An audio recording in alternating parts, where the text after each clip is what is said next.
Baik, Assalamualaikum warahmatullahi wabarakatuh. Selamat pagi, Ibu dosen pengampu mata kuliah Isu Kesehatan Lingkungan Internasional yang saya hormati.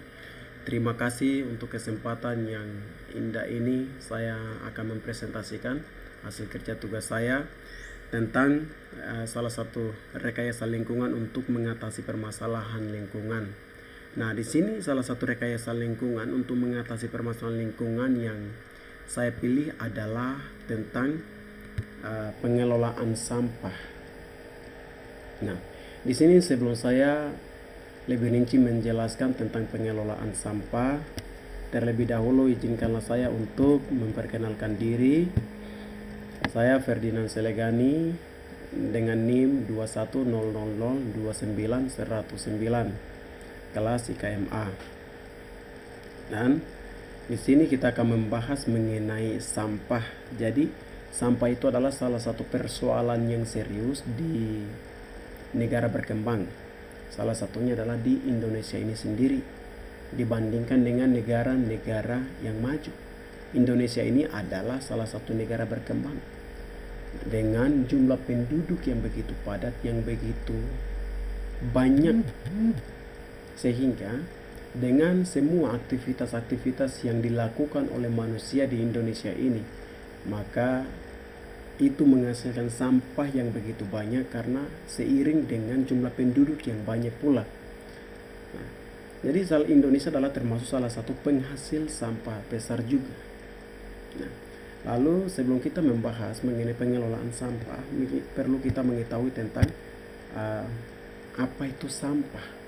Jadi sampah itu adalah semua material yang dibuang dari kegiatan rumah tangga, perdagangan, industri, dan kegiatan pertanian. Lalu sampah itu juga adalah bagian dari sesuatu yang tidak dipakai, tidak disenangi, atau sesuatu yang harus dibuang yang umumnya berasal dari kegiatan yang dilakukan oleh manusia. Jadi sampah itu adalah segala sesuatu yang tidak berguna bagi kebutuhan manusia, yang tidak berfaedah, yang tidak bermanfaat bagi kebutuhan manusia.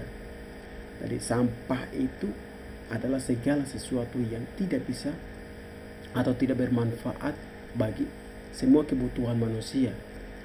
Nah, tetapi sampah itu tidak begitu, semua tidak berguna. Tetapi ketika dilakukan sesuatu, maka sampah itu akan menjadi bermanfaat. Sampah itu akan menjadi berfaedah untuk kebutuhan manusia. Nah, dengan caranya yaitu dengan cara pengelolaan sampah. Jadi pengelolaan sampah itu merupakan bagian dari bagian penting dalam penanganan sampah untuk merubah sampah menjadi bentuk yang lebih stabil dan tidak mencemari lingkungan, serta mengurangi jumlah sampah yang harus ditimbun di tempat pemrosesan akhir. Jadi pengelolaan sampah itu adalah kegiatan yang sistematis, yang terstruktur, dan yang berkesinambungan yang meliputi pengurangan dan penanganan sampah. Jadi pengelolaan sampah itu aktivitas yang dilakukan oleh manusia dengan tujuan untuk mengurangi sampah itu dengan buat berbagai-bagai macam kerajinan. Lalu juga menghancurkan sampah itu di tempat pemrosesan akhir. Nah, itu adalah pengelolaan sampah. Lalu yang berikut adalah macam-macam jenis sampah. Jadi macam-macam jenis sampah ini ada 5 macam jenis sampah. Yang pertama adalah ada sampah organik, ada sampah anorganik, sampah B3, dan sampah kertas, kemudian ada sampah residu. Yang pertama adalah sampah organik. Nah, apa itu sampah organik? Nah, ketika kita melihat dari gambar ini, ketika dilihat dari gambar ini, ada gambar sisa makanan buah semangka, ada sisa buah pisang, ada ampas-ampas ikan, tulang ayam, dan ampas-ampas makanan. Nah, berarti ampas-ampas makanan ini dia mudah untuk membusuk. Nah, berarti sampah organik itu adalah sampah yang mudah membusuk. sampah yang mudah membusuk. Berarti itu adalah termasuk sampah organik. Nah, kemudian sampah organik itu juga ketika kita punya sampah organik ya, itu perlu untuk membuang pada tempatnya yang pas. Nah, lalu untuk kalau kita kalau pergi ke tempat-tempat yang umum, misalnya seperti di pasar, di rumah sakit, atau di airport, di bandara, itu disediakan ada berbagai-bagai jenis-jenis, ada berbagai-bagai warna-warni tempat sampah itu. Dari di sana ada sampah dan tong sampah atau tempat sampah yang berwarna hijau. Dari tempat sampah yang berwarna hijau ini itu hanya dikhususkan untuk sampah organik. Nah, supaya masyarakat atau orang yang di sekitar situ lebih memahami supaya bisa membuang sampah itu tepat pada tempatnya, itu di pada warna hijau seperti ini biasanya ada tulisan organik, atau di labelin dengan ada gambar-gambar orang memegang ampas makanan lalu buang ke tempat sampah. Nah, itu memudahkan orang-orang untuk memahami dan supaya sampah-sampah itu dibuang pada tempatnya. Jadi kalau kita pergi ke sana ada tempat sampah yang berwarna hijau, berarti itu dikhususkan untuk membuang sampah organik. Nah, lalu yang kemudian adalah ada sampah anorganik. Nah, sampah anorganik ini adalah sebaliknya dari sampah organik. Tadi sampah organik itu sampah yang mudah terurai atau mudah membusuk. Tetapi kalau sampah anorganik itu adalah sampah yang tidak mudah membusuk atau tidak mudah mengurai. Jadi sampah organik itu adalah sampah yang tidak mudah, ya, prosesnya lama. Misalnya itu seperti botol aqua, kemudian maison, kemudian bekas-bekas pakaian. Nah, itu sudah termasuk dalam sampah anorganik. Dan ini tidak mudah membusuk, membutuhkan waktu yang begitu lama. Bahkan ada yang sulit untuk membusuk. Nah, dan itu di tempat-tempat umum seperti tadi, itu wadah tempat membuang sampah anorganik itu disediakan yang berwarna kuning. Nah, dan di situ disediakan tempat warna kuning, dan di tong sampah itu ada gambar yang tanda panah yang berkeliling di situ saja. Artinya bahwa sampah yang bisa dapat didaur ulang kembali.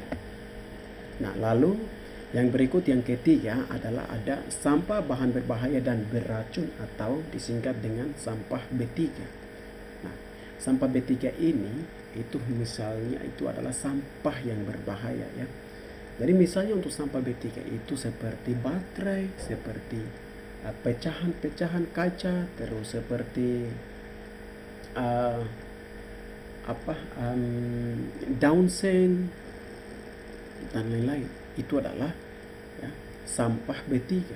Nah, kenapa sampah B3? Karena ini membahayakan manusia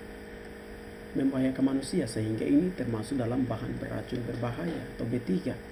Jadi untuk membuang sampah B3 ini itu disediakan tempat sampah yang berwarna merah. Nah, lalu kemudian yang berikut adalah sampah kertas. Sampah kertas ini kita semuanya sudah tahu bahwa sampah kertas itu contohnya seperti kertas HVS, kertas folio bergaris, kemudian kertas-kertas yang hasil dari buku-buku, kemudian styrofoam.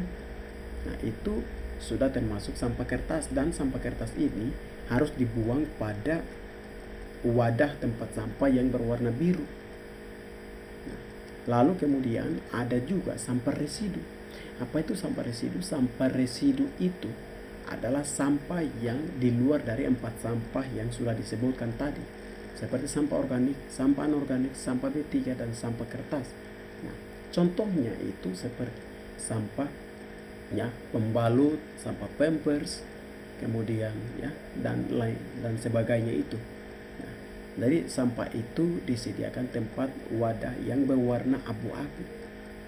Nah, di sampah itu sampah yang residu itu bisa dibuang di tempat yang warna abu-abu. Jadi ketika pergi ke tempat-tempat umum itu di sana tidak perlu kita bingung dengan kenapa ada disediakan berbagai-bagai warna-warni tempat sampah. Padahal sama saja kok, bisa buang satu tempat saja. Tidak, itu dengan tujuan supaya memudahkan pengelola sampah itu mereka memilah-milah sampah untuk bawa ke tempat pemrosesan akhir nanti. Nah, jadi ketika kita sampai di sana tidak perlu kita bingung, tetapi dari sini menjadi tahu bahwa berwarna-warna, warna hijau untuk sampah anorganik, tempat sampah warna kuning untuk sampah anorganik, tempat sampah warna merah untuk sampah B3, tempat sampah warna biru untuk sampah kertas, dan tempat sampah warna abu-abu untuk sampah residu. Nah, lalu kemudian yang berikut adalah konsep pengelolaan sampah. Dalam pengelolaan sampah ada 3 konsep yang digunakan, yaitu ada residu, ada reuse, ada recycle. Jadi yang pertama adalah residu. Nah, seperti pada gambar ini, ya, residu. Artinya kalau diartikan ke bahasa Indonesia residu itu, nah kita melihat dari gambar yang ini, semua tanda panah itu mengarah ke satu titik. Berarti artinya bahwa isi ulang. Nah, berarti residu itu artinya isi ulang. Nah, contohnya itu konsep pengelolaan sampah dengan residu itu bisa dapat dilakukan dengan misalnya ketika kita pergi ke toko atau ke mall, ke tempat pembelanjaan, lalu membeli parfum. Nah, di sana kan ada parfum yang dijual yang bisa diisi ulang, ada juga yang tidak bisa diisi ulang. Jadi ketika kita sampai di sana, ketika kita memilah barang itu, contohnya parfum tadi, untuk mau membeli itu harus kita pilih yang bisa diisi ulang, jangan yang tidak bisa diisi ulang. Kalau misalkan nanti itu tidak bisa diisi ulang yang kita beli bawa pulang, nanti ketika kita pakai sampai habis isinya, maka otomatis itu akan dibuang, dan setelah buang itu sudah menghasilkan satu sampah, sehingga perlu untuk memilih yang bisa diisi ulang. Karena setelah membeli parfum yang bisa diisi ulang bawa pulang lalu dipakai sampai isinya itu habis, maka botolnya tidak perlu dibuang lagi, tetapi itu bisa dibawa ke tempat isi ulang, lalu cairan parfum itu akan diisi ulang dan bisa dapat digunakan kembali lagi, sehingga itu tidak akan menghasilkan sampah. Nah, lalu yang berikut adalah reuse. Nah, jadi ketika kita melihat dari gambar ini semua tanda panah ini saling ikut-ikut, ya, jadi berputar di situ saja. Reuse saling berputar-putar di situ saja. Berarti itu artinya bahwa ini artinya bahwa sampah yang bisa dapat digunakan kembali, bukan sampah, ya. Jadi benda-benda yang bisa dapat digunakan kembali. Nah, jadi reuse itu adalah segala sesuatu yang bisa dapat digunakan kembali. Contohnya itu adalah tisu. Nah, kalau tisu setelah dipakai satu kali langsung sudah tidak berguna lagi, akan langsung dibuang. Tetapi kalau digantikan dengan kayak sapu tangan, ya, kalau digantikan dengan sapu tangan, maka itu akan digunakan berkali-kali. Sehingga itu tidak akan menghasilkan sampah.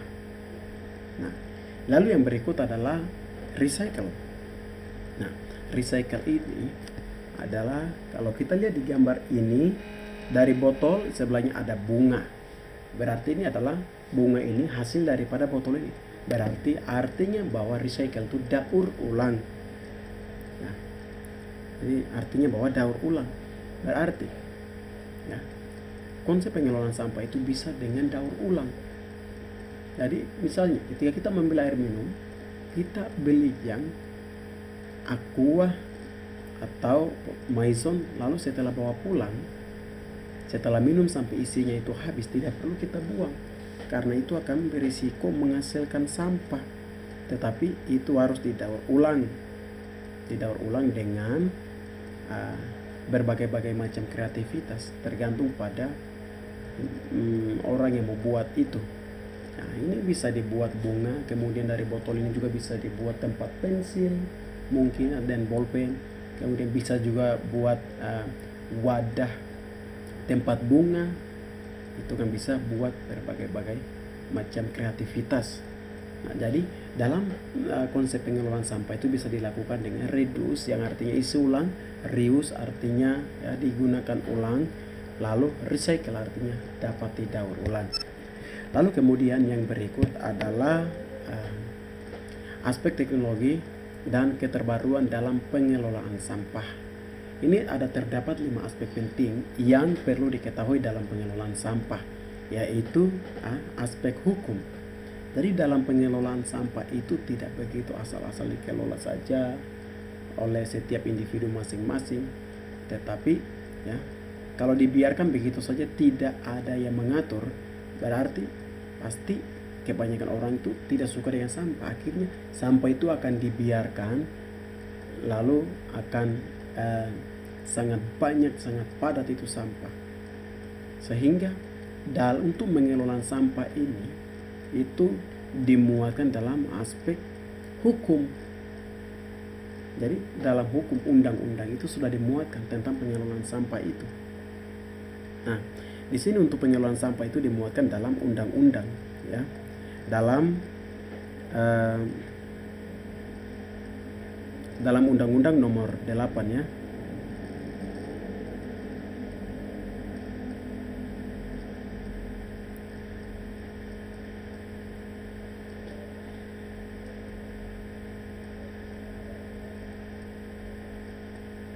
Ya, di dalam undang-undang nomor 18 tahun 2008 itu tentang pengelolaan sampah itu. Lalu kemudian dari aspek kelembagaan. Jadi dalam pengelolaan sampah itu bisa dengan terstruktur melalui aspek kelembagaan. Nah, misalnya kalau di bagian daerah, di bagian pemerintahan di kabupaten atau di provinsi itu ada namanya dinas kebersihan. Nah, jadi dinas kebersihan ini adalah salah satu tugas dan fungsi utamanya adalah pengelolaan sampah. Jadi dia mengatasi semua sampah dan memperhatikan kebersihan lingkungan kota. Lalu ada juga dari aspek pendanaan. Setiap orang kalau mau bekerja tanpa upah itu tidak mungkin. Setiap orang mau membantu atau mau bekerja tanpa upah itu mustahil. Tetapi harus ada upah, harus ada feedbacknya untuk mereka, baru itu bisa dikerja. Tetapi ya dan dalam pengelolaan sampah juga, apalagi dalam mengelola sampah ini adalah pekerjaan yang tidak disenangi oleh banyak orang dan tidak mungkin itu dibiarkan begitu saja, harus ditangani. Nah, sehingga ada yang namanya aspek pendanaan. Dari aspek pendanaan itu, jadi dari pemerintah mereka menyediakan setiap pekerja-pekerja sampah, pengelola sampah itu dibayar. Jadi untuk pembayarannya itu kalau di macam satu kota itu biasanya disediakan dari sumbernya itu dana APBDN. Dana APBDN itu biasanya 5-10% dari dana APBDN itu disediakan untuk pendanaan untuk pengelolaan sampah melalui dinas-dinas terkait. Jadi sangat besar, sehingga disediakan pendanaan juga supaya bisa dapat mendanai mereka-mereka yang bekerja untuk menjaga kebersihan lingkungan kota itu bahkan. Lalu kemudian melalui sosial budaya.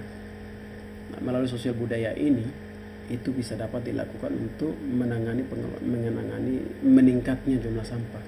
Nah, misalnya untuk melalui sosial budaya ini, pada waktu saya juga masih SD kecil, waktu saya di Papua itu kami punya ternak piaraan, salah satunya adalah babi. Untuk kasih makan babi ini biasanya setiap malam itu kami pergi ke tempat-tempat sampah. Nah, di situ ketika orang membawa sampah dan buang, kita buka itu dan kita memilah sampah itu. Kalau sampah itu adalah sampah organik, berarti kita memisahkan, kita ambil itu sampahnya, kita ya pindahkan ke misalnya ember atau yang kita bawa itu, lalu kalau sudah full bawa pulang, sampai nanti ampas-ampas makanan sampah organik itu nanti dipanaskan dan jadikan itu makanan ternak itu, kasih makan itu babi. Nah, kemudian bukan dari sana saja, tetapi di dalam setiap kehidupan dalam rumah tangga juga pasti ampas-ampas makanan itu, kalau kalau di satu tempat itu punya hewan pemeliharaan, ternak pemeliharaan, berarti pasti yang dikasih makan itu adalah ampas-ampas makanan. Misalnya kalau piara ikan lele, misalnya kalau piara ayam, kalau piara bebek, nah ampas-ampas nasi yang dimakan itu akan dijadikan untuk makanannya ternak-ternak itu. Sehingga itu secara tidak sadar itu sudah salah satu cara pengelolaan sampah dengan sosial budaya. Lalu kemudian dari aspek pengelolaan, dari aspek teknologi, ini juga bisa dapat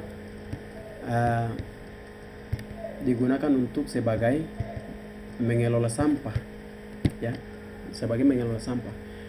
Jadi dari aspek teknologi ini, misalnya ketika pergi ke tempat pembelanjaan atau kita membuka usaha. Nah, setelah kita membuka usaha itu tidak perlu kasih nota hasil pembelanjaannya itu dalam bentuk kertas, tetapi melalui email aja atau melalui WA, melalui gunakan handphone itu.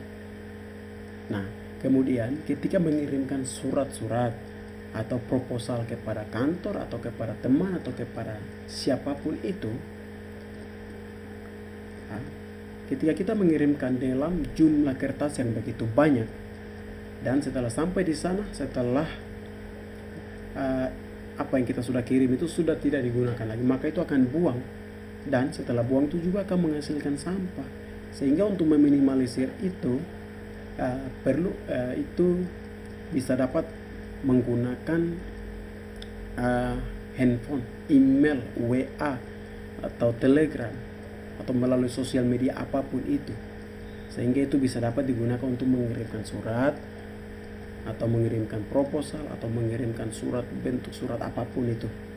Dan setelah membaca sudah tidak gunakan lagi, tinggal hapus, sudah selesai, aman, sudah tidak ada menghasilkan sampah lagi, ya.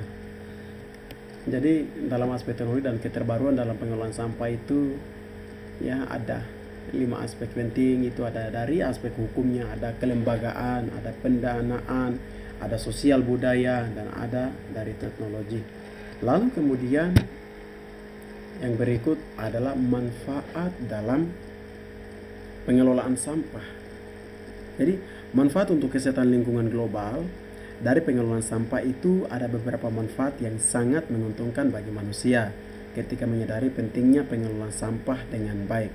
Nah, kelima manfaat pengelolaan sampah tersebut itu antara lain, itu yang pertama adalah manfaatnya adalah mengurangi polusi. Nah, seperti pada gambar ini, ya, mengurangi polusi. Jadi pemakaian sumber daya alam yang berlebihan dan mengakibatkan tingkat polusi semakin tinggi dan menyebabkan pemanasan global. Seperti contohnya itu pembuatan pupuk dari bahan kimia memang itu mudah ditemukan dan hasilnya lebih minim, menjamin bagi hasil panen petani. Nah, lalu kemudian manfaat yang kedua adalah itu untuk menghemat sumber daya alam atau SDA. Nah, jadi manfaat pengelolaan sampah dengan baik itu bisa dapat menghemat sumber daya alam. Nah, jadi contohnya itu, ya, seperti, ya, satu pohon itu dapat menghasilkan 2 pak tisu. Nah, sedangkan satu pohon saja yang menghasilkan oksigen menghidupi 3 orang, ya, 3 orang. Maka dari hasil buat sadar bahwa tisu yang digunakan telah itu mengurangi kadar oksigen di bumi. Jadi sebenarnya penggunaan tisu dapat diganti dengan kain serbet, sehingga ketersediaan sumber daya alam itu tetap stabil. Lalu yang berikut adalah menghemat uang. Jadi pengelolaan sampah itu yang berikut adalah menghemat uang. Karena apa? Ya, karena kebutuhan akan barang atau manusia yang mengeluarkan uang itu untuk membelinya. Tapi bagi mereka yang tahu manfaatnya pengelolaan sampah yang baik dan benar, itu bisa dapat menghemat biaya. Jadi